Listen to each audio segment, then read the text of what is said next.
Three, two, one.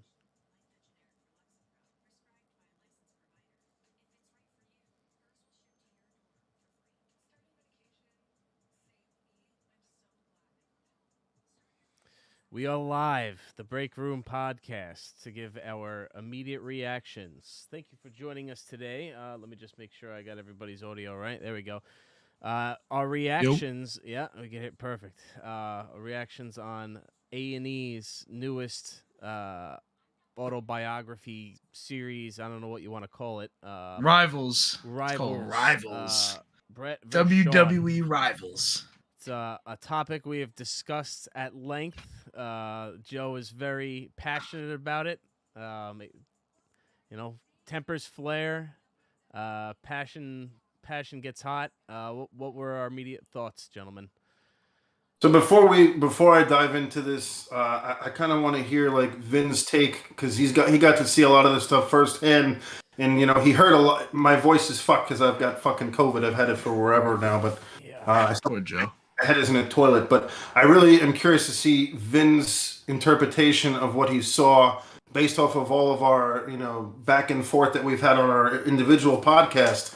But like, what is your overall impression from start to finish of the story that unfolded in the beginning and then towards the end? Like, if you had to, like, who's right in this matter? Like, we're fucking throwing the line in the sand here. Right. Man, it's all comes down to me. Who's right? No, all right, it's all right. No, I know what you mean. I know what you mean. So I want to hear. I got no horse in the race. I didn't grow up on it. I've been watching you guys go at it. So I'm watching this through the lens of, Joe and Chris for sure. And yeah, Bret Hart got fucked. You know what I mean? It's clear that just because they would do something without his knowledge and do it behind his back is the thing that sticks out the most, where you're like, in wow, wrestling, all things. Yeah, like they're always in on it. There's always the story arc that they've built together, or at least, wasn't on it. So to this point, to watching, work. hey, listen, we're watching these guys now. If I could, I wish I was better. I wish I could give you the whole thing. It was really good because it was so comprehensive, at least in the short time. I feel like Joe's pointed out there's a lot more to this story, and I'm even more engaged in it now. So I'm definitely going to check out some of the other like content and storytelling to this. But just a really like quick that brief summary of it all. Bret was really at a height. He was really the man. He was in my era, it was Stone Cold and The Rock, and I always compare it to that kind of shit. And he was the guy. And it looks like with Shawn, and Shawn is open, admittedly, saying like, I was a giant piece of shit. I was a piece of shit asshole. I was cutthroat. I would do anything to anybody, their mother, their grandma. I don't give a fuck. And he did try to, cause this bullshit with this thing about Sonny and the girl, and it causes family problems, and that's like, you're really treading on some dangerous fucking territory with a man. There's a big difference between attacking your wrestling character and attacking someone's home. Yeah. So he made it uncomfortable for Bret to go home to his real life wife that he had to answer to, saying, "Hey, what is he talking about? You having an affair with Sonny behind my back?" And you're on the road. Married. He's on the fucking road. He's not at home. You don't go home. That's. This is like that. Yeah. This is the Funny 80s. story. Fast forward a few months later, Shawn Michaels and Sonny wound up dating. Oh wow, no fucking shit, really? Oh my god, what a dick. So, all right, he is admittedly a fucking piece of shit at the time, cutthroat. And you can see, listen, like, they are trying to do something that's like, you're trying to be the superstar of a big business, a growing, I would consider it to be a growing industry. Apparently it's not doing that well at the time, but to see where obviously it went, it seems like they were the go-to guys helping this brand grow to a whole new level. And to see how unprofessional was a good word. They were using the word unprofessional to fill in for the word piece of shit asshole. And it was like, and then again, just to kind of give my wrap up, it was nice to see at least Bret allow the catharsis. I keep saying it, like, you got to be a big man to fucking say, like, I'm going to let this guy say his apology, because you could try to be a hard ass, but you got to carry that with yourself too. And like, you know, his beef really almost wasn't with Michaels. It was kind of with McMahon. So it's a very complex thing. But at the end of the day, you can see they're old men. They're grandpas, or gonna be grandpas. They understand their mortality. They're not at their fucking peak and their heights and their, you know, that glory. All of that's stripped away. At the end of the day, they're legends. And as long and seeing them come together, and Bret allowing that moment and being a bigger man, I would call it, and Shawn agreeing and wanting it as well, shows you he's not a complete piece of shit. He grew as a person. He's not fucking 18, 19, whatever. He was in his 20s. So yeah, that overall great. I really enjoyed the whole thing, and I would actually enjoy learning more just to see the rest of this fucking story, this totally epic battle. Forget or not pay attention to the point where they were talking about where they were like, well, Bret was out of his fucking mind to think that he can win this match and leave as champion. They had fucking like 6 people say. So Bruce said it. Fucking, yeah, they all called it out. I agree. No, I agree. Well, now I'm gonna jump in there because I can't wait. The point where Bradshaw goes too far as says that I trusted Bret not to take the belt with him at WCW the next night. And what you don't know is Bret Hart offered to drop the title to Stone Cold Steve Austin the next night on Raw. He said, I'll drop it to Mankind, The Undertaker, Stone Cold. He doesn't get to choose that. He's not the fucking Hold boss. on. So he does, because he has creative control in his contract. So he does have the right to fucking choose that. Number one. Number two, he sat in an office with Vince McMahon, and Vince told him it's going to be a run-in. It's going to be a double disqualification. So he lied to his fucking face. And then they went and they prepped the match before the fucking match even happened with Shawn. They sat and went over the fucking match, and it is basically like he just bullshitted him the entire time. Let me set the stage for you here. 1992, Vince McMahon was under trial for steroid allegations in the WWF. So because of this, they had to change their image. It's kind of like similar to what's happening right now. He's under investigation again now. In 92, it was because of steroids. So the biggest stars in wrestling at the time were the Ultimate Warrior, Hulk Hogan, all these larger-than-life wrestlers who were huge, all blown up on the gas, brother, all on the steroids, jacked out of their fucking gourds. So they had to change their image, and they went with an image who can be trusted, who can be considered, you know, wow, this guy can be our new guy. He could be the new face of the company. He's 6'1", 230 pounds, but he doesn't come on the camera and shake ropes, and his veins aren't popping out, and he's not screaming at the camera. He just wrestles. Right? And he's the best at wrestling. There's no one in the world who wrestles better than Bret Hart. So they chose Bret Hart as their champion in 1992. And this allowed Bret Hart to kind of carry the company at a time where the WWF actually wasn't doing great in terms of ratings and like house shows. The whole post-Hogan, right? Post-Hogan? Post-Hogan, you know, the business took a hit. It didn't catch fire again until like the Attitude Era, until like 97, right around the time where Survivor Series hit. That's when I started to catch fire again. But Bret Hart has the weight to follow Hulk Hogan as an act. Like, you got to think how big Hulk Hogan was in the 80s. He was basically like Mario. He was like, you know, Mickey Mouse. He was huge. He was a larger-than-life character that, like, he was a piece of Americana, and Bret Hart had to cover that. He had to go on and continue on after that. At the time, Shawn Michaels was starting to come up too. He had become the Intercontinental Champion. So he was the next in line to be like the guy. You know, he had a ladder match, which Bret and Shawn actually had the first ladder match at a house show. And Bret Hart actually gave Shawn Michaels the idea for a ladder match too. So little things like this stem back from all the way back then. Bret Hart had a ladder match in 1984 in Calgary, Alberta, Canada for his father's promotion, Stampede Wrestling. And Bret Hart said, hey, we used to do this match all the time back in Canada. You put something on a pole and 2 wrestlers are trying to climb up the ladder and go for it. So Bret Hart introduced the ladder match into WWF culture. Shawn Michaels is the one that kind of made it popular because he had an amazing WrestleMania match at WrestleMania 10. I was there at Madison Square Garden in '94 against Razor Ramon, and they had an awesome ladder match. But little things like that, you go all these lineages year after year after year after year, and you're working as a team.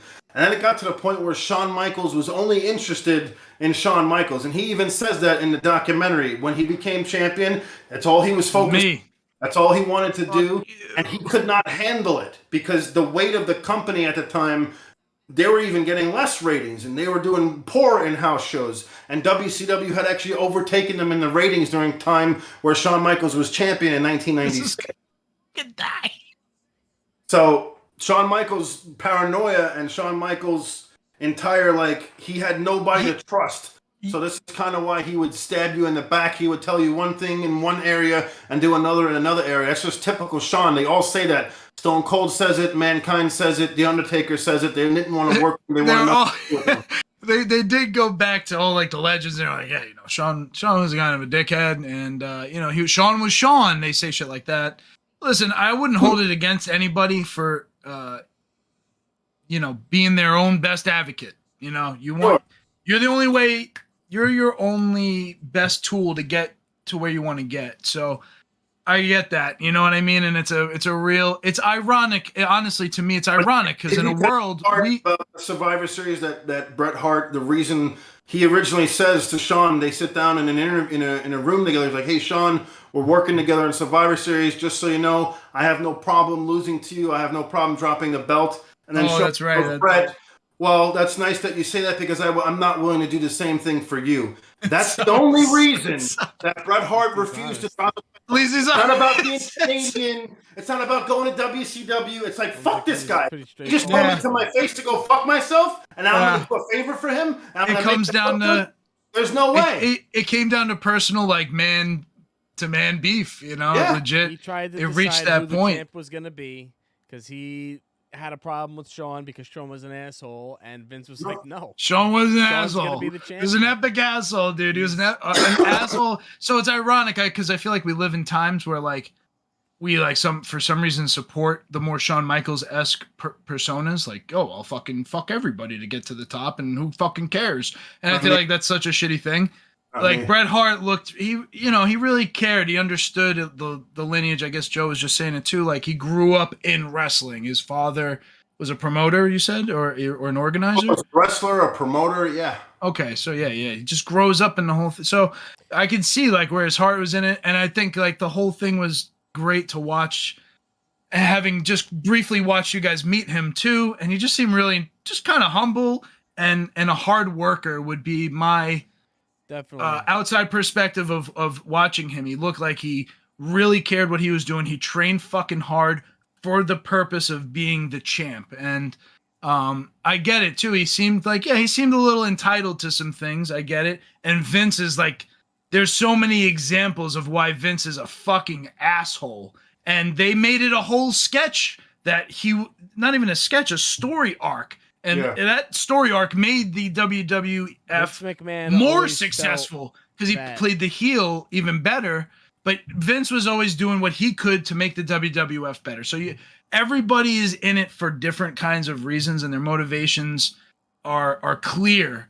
And it sucks that they said it. They could have made the best magic at the time, and they both fucked it up. All three of them basically fucked it up because it really could have been the best possible product at the time. And I was even watching that highlight reel of the 10 minutes they gave at the Screwjob. And I was like, damn, I wish there was more to this. This would have been an epic. And I can't believe Vince just shocked everyone and came out and like stunned the crowd. All those fans were like so confused. The Mr. McMahon character. So Survivor Series 99 is the reason why the fans turned on Vince, and how Vince became the Mr. McMahon character on screen, where he was like the boss, and he'll just step on his employees. And this is what catapulted Stone Cold's rise to fame.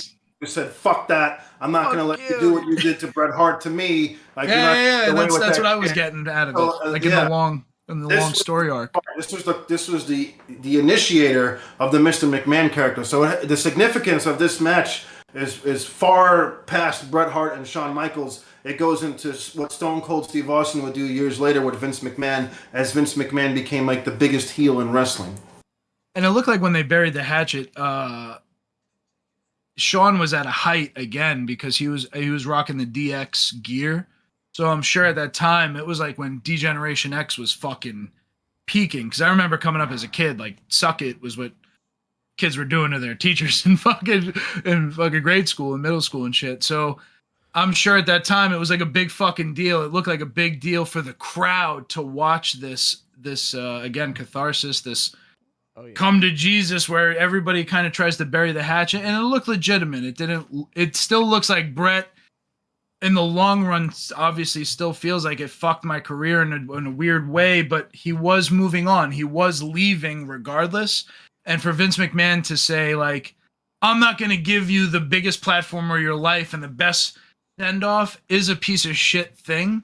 And it shows, like, Vince is all business. He's all about that brand. He doesn't give a fuck necessarily about the people that helped.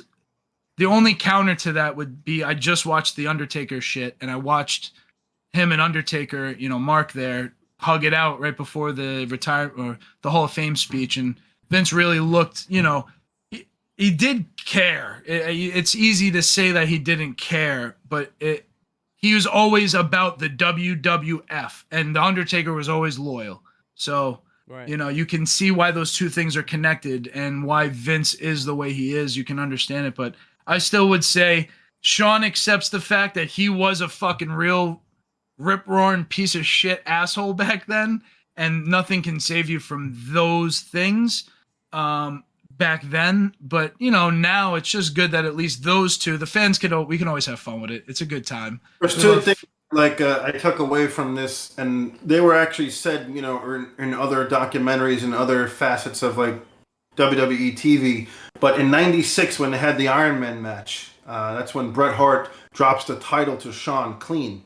This is before they have any distension. This is before they have any issues, any kind of stuff going on. At the end of the match, Bret Hart was under the assumption that they were going to stand up, they were going to shake hands, and he was going to leave.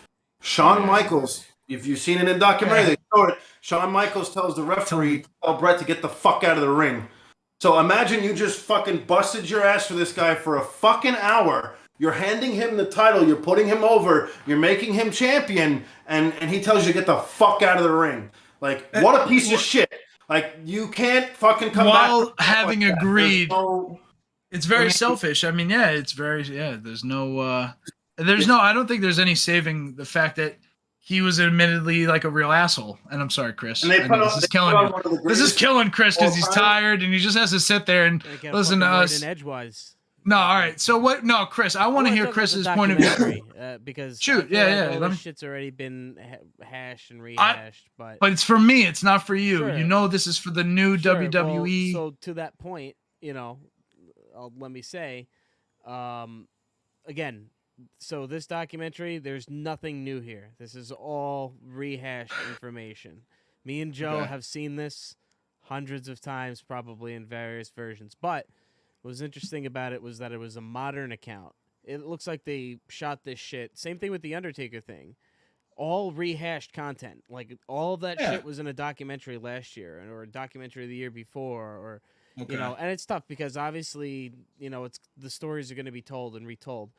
But it was interesting in that they were a modern account. It looks like they shot this shit like, you know. Well, it's similar to like the Michael Jordan documentary that came out on Netflix. We already know about all that stuff on Michael Jordan. It's like nothing. None of that is new. That is unknown. Like, there are accounts that are maybe the next generation of fans. It's distilled. I just want to say that at the end of it, what was cool too was that they showed him like again. This looks like it was shot this year. It was Bret and Shawn in a room, we seen them talking to each other, you know, smiling, laughing, you know. We saw that Bret Hart, the one that we just saw Shawn Michaels at the the very end.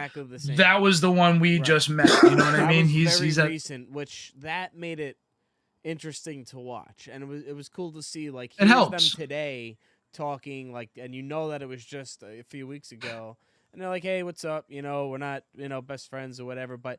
That's exactly why I don't have like the heat about animosity all this that Joe carries because there is no beef. You know, it was a great rivalry. They needed Bret needed somebody like that to make his character what it is. You know, it's like Even any better, 80s yeah. movie where it's like You need a bad guy. He's a bad guy. He's a perfect bad guy, actually. Yuppie's son who's rich and an asshole, and he's just like, fuck you, you know? And what I was going to say before is that the reason why Shawn Michaels was able to get a lot of leeway is because Vince looked at him a lot like himself. This is by JR's account on his podcast. He says this all the time. Vince saw himself and Shawn Michaels like the brass, you know, not giving a fuck, big balls, you know, I do what I want, and he admired that, and he let him run. He gave him that leeway because he saw a lot of himself in him, which obviously doesn't make him any less of an asshole. No, it wasn't a good idea to give him that leeway, but you know, here's another point I want to make too. If we want me to fucking write a little match here before I fucking pass it off to you guys, is I said this to Vin the other day. Bret may be the better wrestler, but everybody says Shawn can wrestle at that level. Bret can do what Shawn. I'm sorry. Let me put how did I put it? Shawn can do what Bret does. Not as good. Bret could not do what Shawn could do. I know what you're saying when you say that. You're talking about a Shawn persona. was able to wrestle at Bret's level, but Bret would never be able to be the showman that like fucking dancing around, charismatic, whatever. He couldn't. That would be weird. Right. Dancing around. But that's what I'm saying. First of all, the reason I never liked Shawn Michaels and the reason Rob didn't like Shawn Michaels, right back to the beginning, is because fucking Shawn Michaels was a stripper in fucking 1995. He wore assless chaps. He shook his ass. The only people who liked Shawn Michaels in 95 were female girls. He was basically a fucking boy band version of a wrestler. Anybody would tell you whose records, who do records sell better to? You know, who do products, who do things sell better and more to? Who are there more of? It's women. Period. End of sentence. That shit works. And as a business thing, I can see why. Believe me, I'm trying to be objective and just say, I watched though the fans who were in that crowd when that shit went down, and you know, the Montreal Screwjob, and their face. I saw Joe. I was like, dude, this is how Joe feels, and there's nothing that will ever heal. If you watch this moment live, if you were there, like anything else, I don't want to draw, you know, parallels to more dramatic things, but if you were there when whatever the lights went out at the Super Bowl or blah blah blah blah blah, your team got fucked. You'll always remember that forever. I'll always remember the Green Bay Packers getting fucked, okay, by the fucking referees every time, and I'll blame them every time. All right, fuck those referees. And just like how Joe feels, it's the same, and I could see that in their faces. They were fucking just devastated because they knew what was happening. It wasn't that, oh, Shawn, you know, he's going to win and Shawn's going to become the new champ, and they already knew. It's all built in. Brett's leaving. WCW is the new thing. You got paid a boatload of money. Let's see this send-off. Let's see this big crescendo in Brett's career. And then Vince McMahon is just like, nope, wrong. 8 minutes in. None of them know except for him and Shawn are the two that are in on it. And I assume the referees, because there has to be somebody that, you know, rings a bell despite there being no tap. So it's like, how jarring and shocking. I'm surprised that Vince was so fucking good at actually, like you said, Joe, using that and making it a story to help propel, because you're really just dissing your fucking audience to their face. All those people that paid for the pay-per-view, if that was the thing back then, and I'm assuming it was, and all those fans that were there, you just spat in their faces and said, I don't give a fuck about Bret Hart or his fans. The best possible thing they could have ever done for him. Because he was in WCW. I'm just saying, at the time, you would fucking remember this and carry it with you. I'll never forget it until I'm dead. And here's where it gets worse. The pay-per-view was on a Sunday. What's the next day? Monday. So you have Monday Night Raw. So here's what happened on Monday Night Raw. And you can go on YouTube, Vin, after this and watch it. Vince McMahon cuts a promo where he's in a chair and he's just looking at a camera and he has a black eye because Bret Hart punched him in the face. He said he clogged him. Knocked his ass out unconscious in the fucking locker room. And that takes fucking guts. And nobody fucking pulled Bret Hart or fucking The Undertaker actually fucking threatened to quit. Mick Foley threatened to quit. Now, fast forward the next night on Raw. Shawn Michaels is the new champion. He comes out and they play Bret Hart's music to signify that Bret is coming out to Shawn Michaels to fucking handle him. And what do they bring out? They bring out a midget in a Bret Hart mask. Wow, they pull a Game of Thrones? They pull a Joffrey. They pull out, a little person comes out because Bret Hart's mask on, and Shawn Michaels is toying around with the little fucking midget the whole time. I mean, it's just like we fucked you, and now we're gonna fuck you again. It just doesn't stop. So things like this really were propelled Vince McMahon to be fucking more hated than fucking anything you can possibly imagine at the time. And you would just want to see him get his ass kicked. So that you haven't seen, that you still don't see. There's just a lot of shit, man. I'm telling you, this is a story that there's a reason. Story every 3-4 years. It's because it's gold. There's no other story that has ever been this real in wrestling. And for one thing that's considered very fake, everybody likes to call wrestling fake. I don't call it fake, it's scripted. But this was the most real fucking thing that ever happened in wrestling. That shit looks punishing. I don't care who the fuck you are. Your body's taking shots. I threw my back out doing absolutely nothing. All right, I sat down and my back just went out. Never mind these guys. We watched, Joe said it. He watched Shawn get thrown onto some fucking stairs. And it was like, well, how are you even walking after that? Like, that's incredible. So, yeah, dude, I feel for you, Joe. I do feel for you. I see the gap. I know Chris is obviously younger, too. It's clear, like, if you grow up with a certain thing, you grow up with... Shawn Michaels was the anti-authority, DX. D-Generation X was the coolest thing suck it. Bro, I'm telling authority to go fuck itself. I mean, the product itself, again, if you think about it in terms of the product, which is the WWE or wrestling for that matter, I'm sure a ton of fucking fans, WCW must have just fucking took off. I assume. I don't know. Nope, they did nothing with Bret Hart. Well, that's their own fucking fault then if they couldn't do shit. It's fucking fault for going there. He should have never left. Oh, well, yeah. It's not about leaving. He had no choice but to leave. Vince said, idiot. I can't pay you that. And this is about money. Motherfucker. This is about money. He shouldn't have left. He did not want to leave. He did not want to leave. No. Brett said, Vince told me. No, Brett did not want more money. You fucking imbecile. Brett said, Brett just said it. He just said, Vince told me. And it's funny that Vince wasn't in this too, by the way. I thought that was glaringly obvious that they would not interview Vince McMahon for this. No, I bet you that he cut scenes. I bet you they cut the scenes that he was in. Oh yeah, maybe. It might have made him worse. It would have made him look like a giant dick. No, I forgot what I was gonna say about that. You said Brett said that Vince sorry, yeah. So all right, Brett said that Vince said, take that money. He said, take that money. He basically said it as a way, whether it was in so many words of like, I can't afford to do that or blah, blah, blah, blah, blah. But Vince's recommendation was, at the end of the day, if you're friends and it has nothing to do with anything, you dissolve all of the bullshit and you go, man to man, take that money, dude. I'm not going to fucking sweat you for taking the money, but... Let me break it down to you like this. Vince did fuck him. Vince fucked him. 1996, you have the Iron Man match, right? Where Shawn Michaels defeats Bret Hart and becomes the champion for the first time. You saw that in a documentary, correct? Sorry, say it again.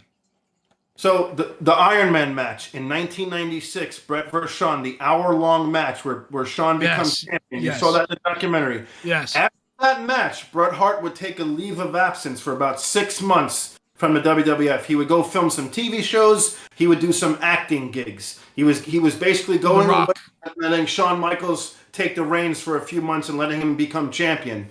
During that time, Eric Bischoff offers Bret Hart a once-in-a-lifetime contract to go to WCW. He basically is giving him Hulk Hogan's contract, which nobody got at that time. So he was going to pay him close to $3 million a year for 3 years, which is, in 1996 money, that's humongous. There's guys who wrestle today and they don't make that. In a year. Yeah. So Bret Hart actually declines that. And he goes and Vince McMahon flies all the way to Canada and begs Bret Hart to stay with the WWF. And they sign a 20-year contract for Bret Hart to finish his career in the WWF. Right. Now fast forward 1 month in 1997, before the Montreal Screwjob, Bret Hart and Vince McMahon get on the phone, and Vince tells Bret, I'm sorry, we made a mistake. I can't afford to pay this contract. We have to void it. He says, I think you should go back to WCW and see if you can get your old offer. So this puts Bret Hart in a situation where he has no contract now. They don't want to re-sign him. What does he do to feed his family? They didn't want to re-sign He goes him. back They re-signed him for and less asks money. WCW if they would give him the contract, which they do. Not for the money, not for He the wasn't going to next. disrespect him by Not telling him to take less money. He said, if you're going to go for the money, then go for the money. But that shows that No. there's not a loyalty there. There's not one video you can see that they say that. We don't Bret even know Hart- what the fuck we're talking about. We weren't there. We're going off If you're their gonna, account. It's on if the you say you're internet. gonna, You can look at if the you say you're contract gonna on the void- internet. Google it. We can't. Well, either because way, he made a massive contract to try You're to killing match Joe. WCW's contract, and he realized he couldn't do it, and he said, "Bret, I can't do it. Take the money." I guess that's tough. Yeah, but That's there was tough. no. Oh, Counter. I'll give you this contract Yeah, instead. there's no There counter. wasn't offer. none How of do we that. know? We don't know that. He tells Well, it. that's He what they're says there saying. They're wasn't. literally What I both. read before He said that Bret basically refused to forces Bret renegotiate. Hart out of the WWF. So it's not a matter of Bret should have stayed. He should have just not fucking eaten He was for fishing fucking around years for more and money. made fucking shit money. Are you kidding me? as Well, he's Chris is entitled an Why to. don't you take avid- less money? Why didn't you stay with the job that you were at and take less money, you fucking greedy cocksucker? You fucking left us in the bench just taking grenades. Exactly. You wouldn't fucking do it. Why are you asking Bret Hart to fucking do it? Shawn Michaels Four would have. kids Let's and just a say wife, Shawn you Michaels would have motherfucker. burned the belt, torched the stadium, and left all the people in it, and took the money elsewhere. Though I'm just saying, if this is about Bret and Shawn, I don't think there's anything to saying point to Bret the should fact have that made Bret was being too greedy. I don't see any Bret like wanted- evidence. Yeah, It Bret was- shouldn't it's have not. I left. never said He that. always seemed. Vince He He always had no seems choice very but to like leave. He had There to wasn't capitulating. no- He's They gave him a constantly contract to capitulating. stay. He How had could to you He's stay like, I'll give you without the a belt, contract? dude. You just got to tell me like I'm cool too, bro. It's like literally trying to be nice about it, and like everybody's like, no. The fact that you're still talking about it means You fucking idiots. It was This the guy best didn't thing carry that ever rocks happened on to his Bret. fucking back for fucking 35 fucking years because it was a work. Are you fucking serious? This guy had a Went fucking. into WCW like a fucking asteroid on fire. He. I don't went into that place understand. with heat. Think about it. I don't After the understand Montreal what I Screwjob, don't No, understand. he went in there with fire. Here's my assumption because I don't know shit. Hogan was in WCW at the time, right? Yeah, and he fucked him bad. And Hogan would never lay down. Everybody always says like, "Oh, Hogan won't lay down," and blah blah blah. I feel like Bischoff. Here, If you go into the let me cut personal the scene story, for you. Let me cut I'm the sure fucking Bischoff story. was fucking in a tight spot because Hogan was like, "I'll fucking leave if you make Bret the guy," and I'd be. Here, let me fucking play the scene for you, right? It's gonna be. You saw how hot Chris that has to go to was. bed. Survivor Series, right? 5 You saw more you minutes. saw how. Huh? 5 minutes. I gotta go to bed. Oh my god, you fucking twat. WCW. we Sorry, know what happens. folks. They bring him in as a ref. Right? So All the right, so- hottest wrestler in the world, right? Coming Yeah. off the hottest program in the world, who was just a world champion. They bring him in as a referee He's got to fucked. referee a mid-card match that had no fucking purpose on a pay-per-view. That's how they introduced Bret Hart to a WCW audience. Yeah, no, what was that? So off the bat, he's starting off going, "What the fuck?" Like Yeah, he what did I went do? in there with every intent to bury McMahon. He went in there with every possible intent to fucking destroy the WWF. But Motivated. Bischoff fucking fed him bullshit. They would pay Bret Hart to stay off TV, to stay Yeah, home. that's what it seems like. They just disappeared him. And then he had to go back, he kind of has to go back because it's like my legacy's on the fucking line anyway. Fast forward, you Doesn't count. fast forward another year and Owen That dies. doesn't count. Telling you can hear Eric Bischoff's account on his own podcast. Where I'm sure Bischoff Eric- yeah, but came Eric in late Bischoff all the time. is- He said Eric Bret Bischoff never is said another anything. Vince McMahon-esque guy. I'm So, assuming. I mean, that's I guess They're it's- both giant piece of shit. You can just assume by default, Vince McMahon and you're a giant piece of shit just as a person because you're gonna do whatever it Everyone takes that to get your is- brand. You'll kill anybody to make your brand the biggest So, brand. So Yeah, Bret Hart's great, but Vince McMahon, Hulk Hogan, Shawn Michaels, Eric Bischoff, all of these people, all these celebrities, self-admitted. all Shawn pieces of Michaels shit. admits it. What are you talking about, you Michaels delusional admits fuck? it. He says it. I said, It's just- I am the biggest piece of... I was a huge, giant piece I of hate, shit like, the asshole. victimization, I feel like it victimizes Bret Hart to just, It's not a matter of victimization. He's not. He's telling the truth. I mean, Later, look at what you're Everybody seeing fucks him. years later from Vince McMahon come out on fucking national. That's fucking what thing it now. is to Look be at what nice, you're seeing though. Hulk Hogan, When the shit that you're- Hulk Hogan said in point. confidence. Like when you're a nice person, you get fucked, dude. And that's Bret it. Hart, That's how Bret shit Hart works. has not taken That's a one good thing off. Of If any he of was these more people. cutthroat, he'd probably be the man.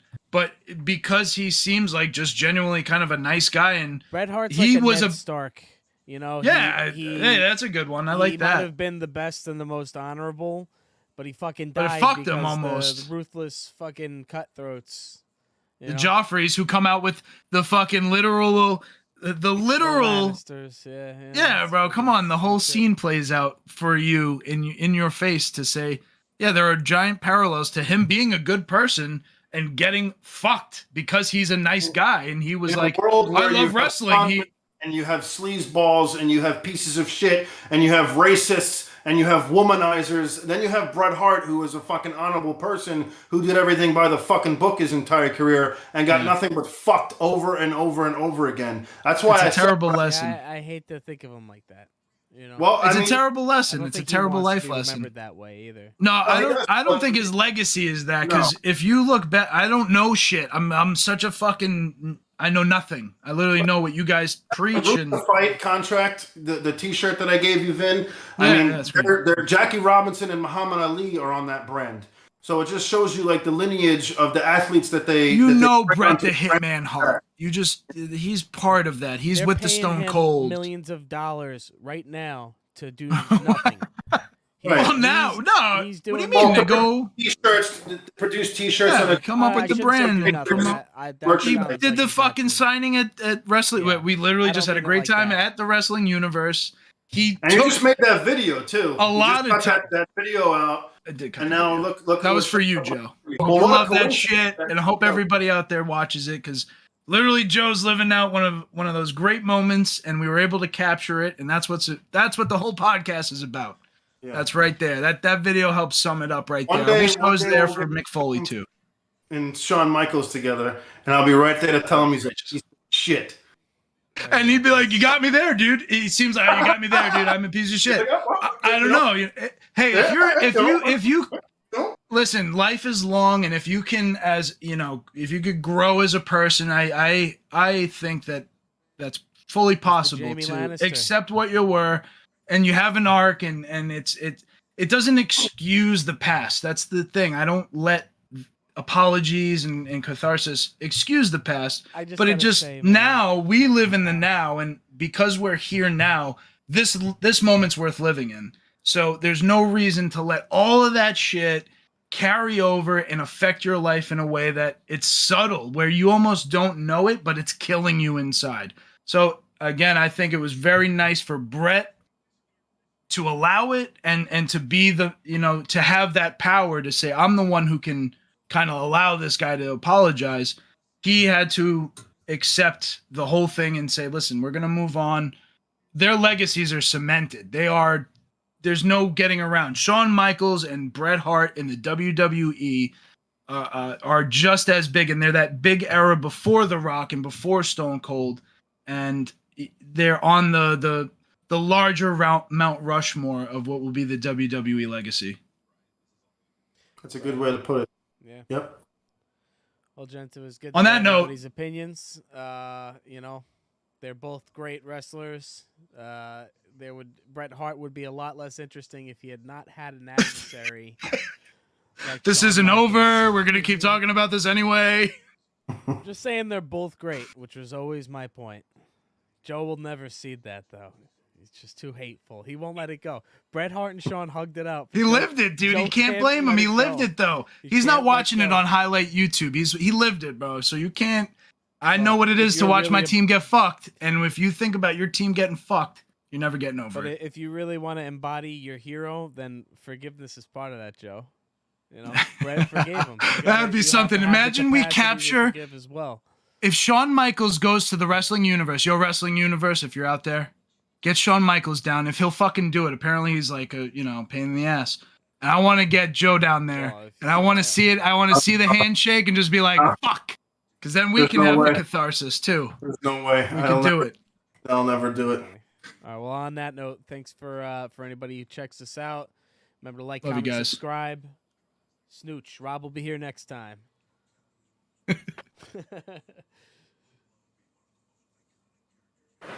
Fire. That was a fire hour. That was fucking some of the best shit we ever put on tape.